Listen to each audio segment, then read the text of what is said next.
Halo Sobat Sip, banyak orang yang memulai karir pekerjaannya saat mereka fresh graduate atau setelah lulus sekolah ataupun kuliah. Dengan melamar pekerjaan di berbagai perusahaan sesuai dengan pendidikan sekolah atau kuliahnya.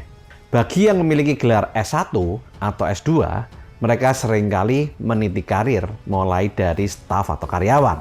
Tetapi bagi yang lulusan SMA atau SMK dan di bawahnya, biasanya meniti karir dari seorang pegawai kontrak, buruh, atau outsource seperti office boy, kasir, dan security.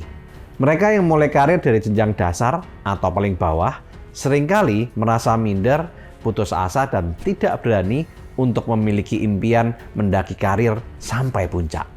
Apalagi jika mereka sering berbagi cerita, keluh kesah mengenai pekerjaannya, atasannya, problem keuangannya, yang membuat mereka tanpa disadari saling melemahkan mental satu sama yang lain, yang membuat mereka menjadi merasa semakin tidak berdaya dan berpikir bahwa kondisi mereka tidak akan berubah sampai akhir karir mereka.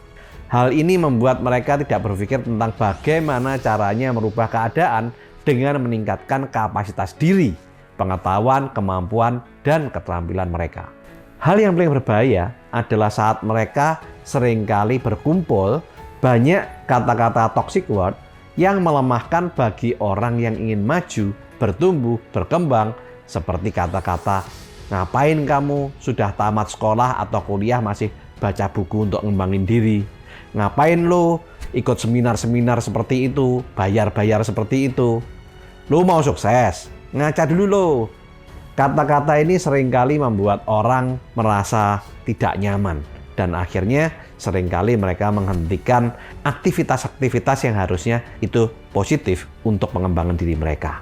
Bahkan saat ada seseorang yang menunjukkan etos kerja yang baik, punya rasa ingin tahu yang besar, mau membantu pekerjaan atasannya agar dia bisa belajar, ada kata-kata toxic word yang lebih kasar, yang sarkasme, yang menyakitkan hati, dan membuat orang tidak nyaman seperti kata-kata menjilatlah, cari mukalah, dan lain-lain.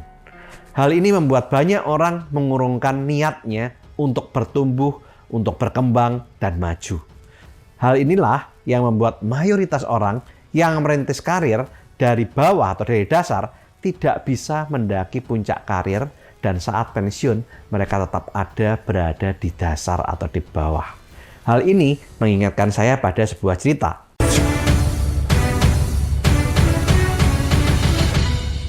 Pada suatu hari di negeri Katak ada perlombaan untuk mencapai puncak sebuah menara yang sangat tinggi dengan hadiah Putri Raja Katak atau setengah kerajaan Katak. Banyak penonton Katak yang berkumpul bersama mengelilingi menara untuk menyaksikan perlombaan itu dan memberikan semangat kepada para peserta pada awalnya. Perlombaan pun dibuka dengan meriah oleh sang raja. Para peserta Katak dengan segera memanjat menara dengan penuh semangat. Penonton pun bertepuk tangan dan bersorak-sorai melihat perlombaan itu.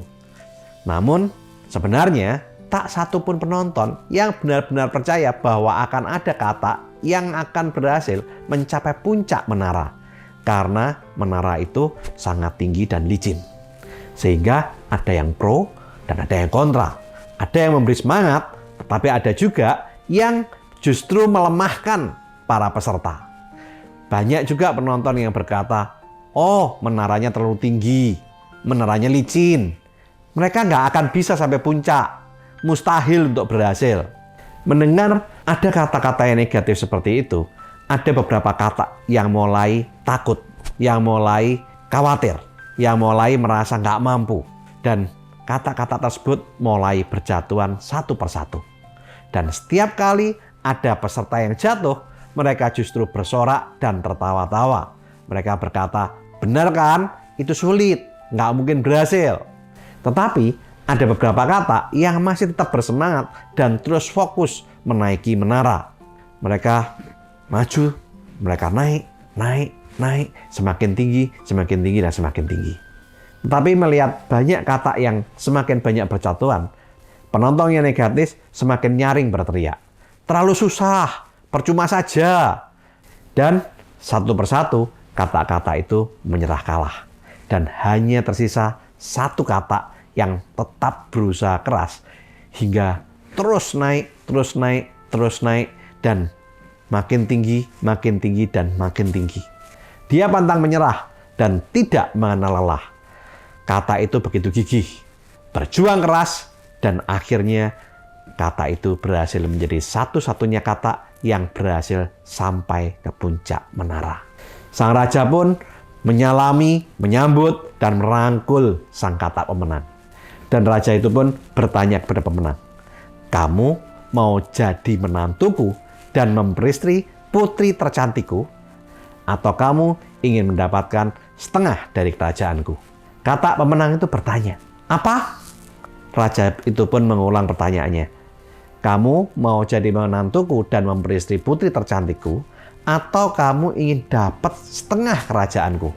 Kata itu pun sekali lagi menjawab, "Apa?"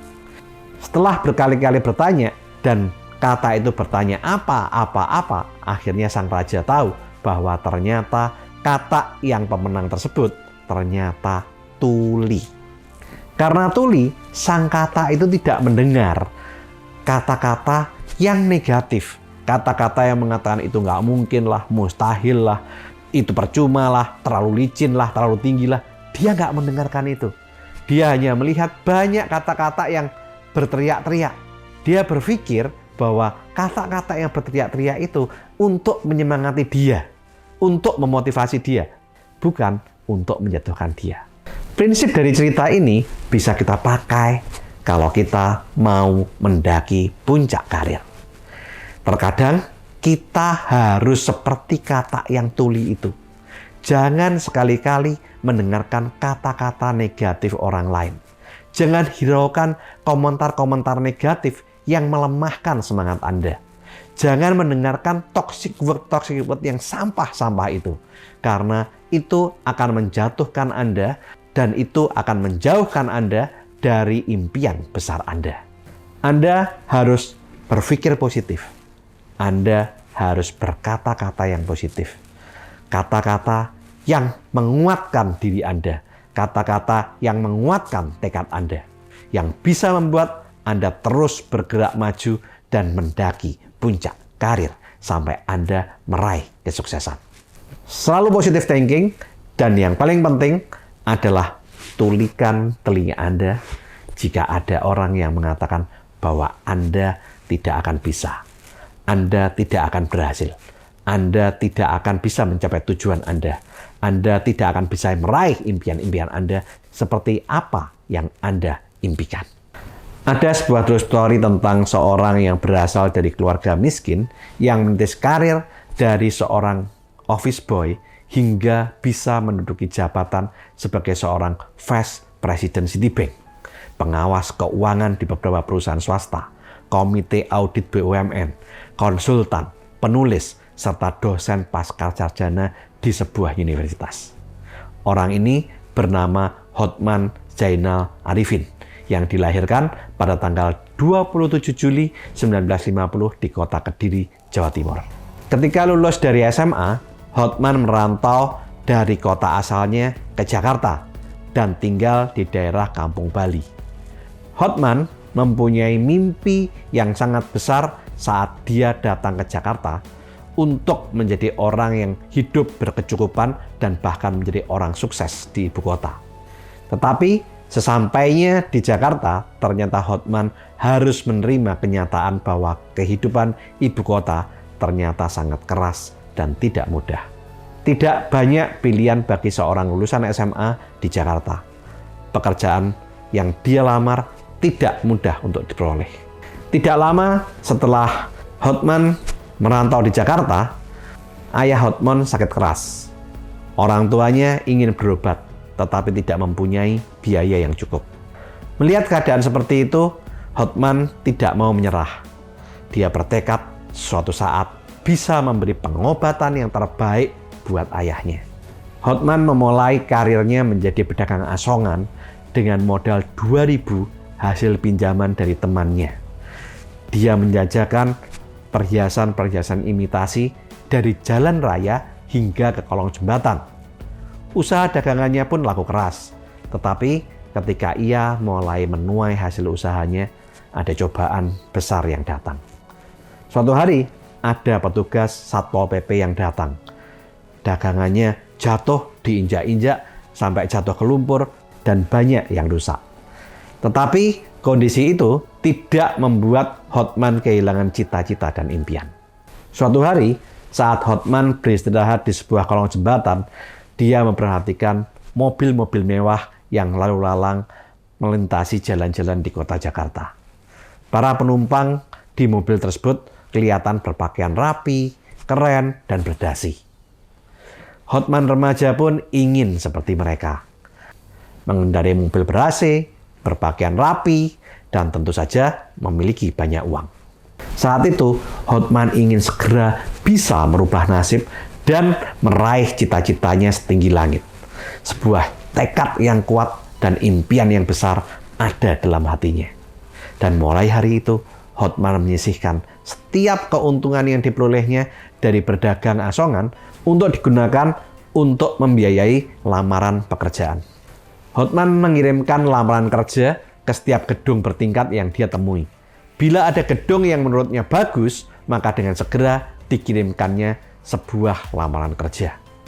Suatu hari, datang surat yang menyatakan bahwa Hotman diterima menjadi pegawai di sebuah perusahaan yang sangat terkenal dan terkemuka di dunia, yaitu The First National Citibank, atau saat ini dikenal dengan nama Citibank, sebuah bank bonafit dari Amerika Serikat. Hotman diterima bekerja sebagai seorang office boy, sebuah jabatan yang paling dasar, paling bawah dalam sebuah hierarki organisasi pekerjaan. Dan tugas utamanya adalah membersihkan ruangan kantor, toilet, dan ruangan-ruangan yang lain. Sebagai seorang office boy, Hotman selalu mengerjakan tugas dan pekerjaannya dengan baik. Seringkali dia membantu para staf dengan sukarela. Setiap sore, saat seluruh pekerjaan telah selesai, Hotman berusaha menambah pengetahuan dengan bertanya-tanya kepada para staf. Dia bertanya mengenai istilah-istilah bank yang rumit. Walaupun terkadang saat bertanya, dia menjadi bahan tertawaan atau sang staf mengernyitkan dahinya, di mana staf itu mungkin berpikir, ngapain nih OB nanya-nanya istilah bank segala, kayak ngerti aja. Tapi dengan semangat pantang menyerah dan kemauan belajar, Hotman mulai menyerap sedikit demi sedikit istilah-istilah perbankan yang rumit tersebut, seperti istilah letter of credit atau LC, bank guarantee, transfer, clearing, dan lain-lain. Suatu hari, Hotman takjub dengan sebuah mesin yang dapat menduplikasi dokumen. Saat ini, mesin itu dikenal dengan nama mesin fotokopi. Saat itu, mesin fotokopi sangat langka. Hanya perusahaan-perusahaan terkemuka yang memiliki mesin tersebut dan diperlukan seorang petugas khusus untuk mengoperasikannya. Dan setiap jam 4 sore setelah pekerjaannya selesai, Hotman seringkali mengunjungi mesin tersebut dan dia menawarkan kepada petugas fotokopi untuk membantu pekerjaannya. Dan petugas itu pun dengan senang hati mengajari agar Hotman bisa membantu pekerjaannya. Hotman pun akhirnya mahir mengoperasikan mesin fotokopi. Pada suatu hari, petugas mesin fotokopi itu berhalangan datang dan praktis hanya Hotman yang bisa menggantikannya. Dan sejak saat itu, Hotman resmi naik dari seorang office boy menjadi seorang tukang fotokopi. Menjadi tukang fotokopi merupakan sebuah prestasi bagi Hotman. Tetapi Hotman tidak cepat berpuas diri. Di sela-sela kesibukannya, Hotman terus menambah pengetahuan dan minat akan bidang yang lain. Suatu hari, Hotman melihat salah seorang staf memiliki setumpuk pekerjaan di mejanya. Hotman pun menawarkan bantuan kepada staf tersebut. Staf itu terkejut dan kemudian dengan senang hati bertanya, "Bener nih, lo mau bantuin gua?" Hotman berkata, "Bener pak, saya mau bantu. Sekalian saya mau nambah ilmu." "Oke, kalau kamu memang mau bantu, boleh. Tapi hati-hati ya, nggak boleh salah. Kalau sampai salah, tanggung jawabnya besar loh. Kamu bisa dipecat." "Siap pak," kata Hotman. Dan Hotman pun diberi setumpuk dokumen. Tugas dia adalah membubuhkan stempel pada cek, bilet giro, dan dokumen-dokumen lain pada kolom-kolom tertentu. Stempel tersebut harus berada di dalam kolom dan tidak boleh meleset atau keluar dari kolom. Dan Hotman membutuhkan waktu berjam-jam untuk menyelesaikan pekerjaan tersebut karena dia sangat berhati-hati sekali. Dan selama mengerjakan tugas tersebut, Hotman tidak sekedar melakukan cap, tapi dia membaca dan mempelajari dokumen-dokumen yang ada. Akibatnya, Hotman sedikit demi sedikit memahami berbagai istilah dan teknis perbankan. Dari pengetahuan ini, tanpa disadari, membawa Hotman kepada jabatan yang tidak akan pernah diduganya di kemudian hari. Hotman dengan cepat menguasai berbagai pekerjaan yang diberikan dan selalu mengerjakan seluruh tugasnya dengan baik. Dia pun ringan tangan untuk membantu orang lain, para staf, dan atasannya. Sehingga para staf tidak segan untuk berbagi ilmu juga kepadanya. Sampai suatu saat, pejabat Citibank mengangkatnya menjadi pegawai bank karena prestasi dan kompetensi yang dimilikinya. Padahal Hotman hanyalah seorang lulusan SMA. Peristiwa pengangkatan Hotman dari seorang office boy menjadi pegawai bank menjadi berita yang luar biasa heboh di kalangan Citibank. Dan itu menjadi berita kontroversial. Bagaimana bisa seorang office boy menjadi seorang staf perusahaan bank terkemuka di Jakarta? Bahkan rekan-rekan sesama office boy banyak yang mencibir Hotman. Mereka menganggap Hotman orang yang tidak konsisten. Harusnya kalau masuknya jadi office boy, ya pensiunnya harus jadi office boy. Tapi Hotman tidak patah semangat. Dia tidak peduli dicibir oleh teman-teman office boy. Dia tidak peduli dipandang rendah oleh rekan-rekan sesama staf. Hotman terus mengasah keterampilannya dan terus mau membantu rekan-rekan kerjanya yang lain. Hotman tidak pernah lama dalam memegang satu jabatan. Hotman tetap tidak berubah. Hotman tetap haus akan ilmu baru. Hotman selalu mencoba tantangan dan pekerjaan baru. Sehingga karir Hotman melesat cepat meninggalkan rekan-rekan sesama staf yang bahkan mengajarinya tentang istilah-istilah perbankan yang mempunyai jenjang pendidikan yang jauh lebih tinggi. Suatu hari saat Hotman masih menjadi seorang office boy, Hotman menjadi cleaning service di ruang training. Karena jabatan Hotman saat itu hanya seorang office boy, Hotman tentu tidak dianggap oleh trainer. Bahasa Inggris Hotman pun saat itu hanya bisa sekedar yes no aja. Tapi Hotman punya prinsip, saya harus belajar, saya harus pintar. Setiap hari selama training itu, setelah Hotman membersihkan ruangan, Hotman selalu berada di depan pintu dan mencatat materi-materi training.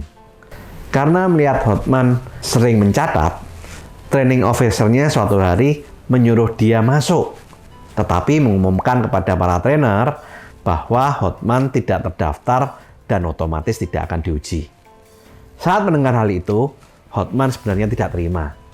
Tetapi dia sudah berterima kasih sama training officer-nya karena diizinkan berada di ruangan yang sama.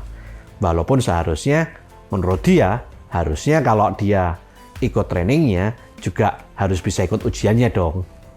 Tapi Hotman tahu bahwa posisi dia saat itu hanya seorang office boy. Tapi sejak saat itu, Hotman menantang dirinya sendiri untuk bisa mendaki puncak karir. Dia harus bisa jadi pegawai. Dia harus ikut training secara resmi dan harus lulus. Dan saat Hotman diangkat resmi menjadi seorang pegawai bank, kesempatan itu pun tiba. Hotman ikut training bersama lulusan UI, lulusan Michigan, Ohio, ITB, dan banyak universitas top-top yang lain. Sedangkan Hotman saat itu hanya lulusan SMA. Tetapi karena kemauan belajar, ketekunan, dan kegigihannya, dari 34 orang peserta training, hanya dipilih 4 orang yang dikirim ke Eropa untuk belajar. Dan salah satunya adalah Hotman Zainal Arifin. 19 tahun setelah Hotman masuk sebagai seorang office boy di Citibank, Hotman berhasil mencapai jabatan tertingginya, yaitu sebagai seorang Vice President Citibank. Jabatan itu adalah merupakan jabatan puncak untuk orang asli Indonesia di Citibank saat itu. Karena jabatan Presiden Direktur tidak mungkin dijabat oleh orang asli Indonesia. Biasanya saat itu Presiden Direktur pasti orang Amerika Serikat. Dan sampai saat ini belum ada satu orang pun di Citibank yang berhasil memecahkan rekor Hotman, yang mana dia masuk sebagai seorang office boy dan pensiun sebagai seorang Vice President Citibank. Dan satu hal lagi, Hotman hanya berpendidikan SMA. Di samping menjadi seorang Vice President di Citibank Jakarta, Hotman pernah juga menjabat sebagai staf ahli Citibank Asia Pasifik. Dan dia juga menjadi penasihat keuangan salah satu gubernur. Pernah menjabat sebagai seorang CEO di berbagai perusahaan dan menjadi inspirator bagi banyak orang. Dari true story ini, kita bisa belajar. Yang pertama, kesuksesan bukan tergantung dari mana Anda berasal, dari posisi apa Anda mulai, jenjang pendidikan apa yang Anda miliki, tetapi tergantung dari impian, kemauan belajar, dan tekad yang kuat untuk meraih impian. Yang kedua, tulikan telinga Anda saat banyak orang mencibir kepada Anda, menghina Anda, dan melecehkan Anda. Dan yang ketiga, jangan pernah berhenti belajar dan terus membantu orang lain adalah kunci sukses mendaki sebuah karir. Semoga video ini bermanfaat buat Anda dan lakukan terus saving, investing, protecting agar hidup Anda makin sip. Saya Tony Hermawan Adikaryo, sampai jumpa di puncak kemakmuran.